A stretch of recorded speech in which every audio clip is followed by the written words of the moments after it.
Welcome to Mechanic. Today we have a 2023 Chevy Bolt. On this vehicle I'm going to show you how to change out your front wiper blades.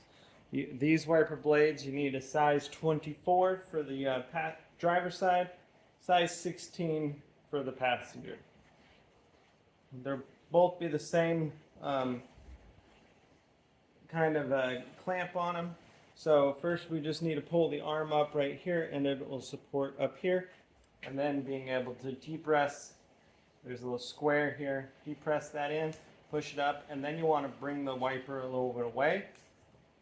And then as you open it up like that, that will help remove the wiper from the clamping mechanism.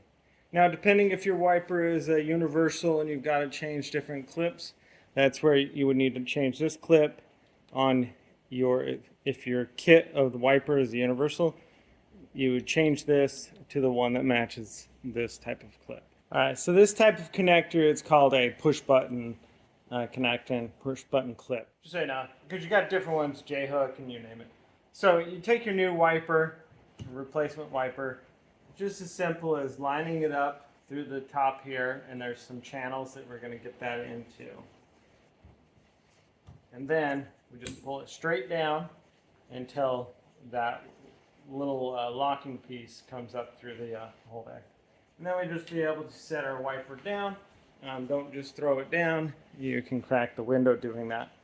But we put the wiper down, go ahead and repeat on the other side, and that's how you would replace your front windshield wipers on this Chevy Bolt EV. Thanks for watching Mechanic, where you can be the mechanic.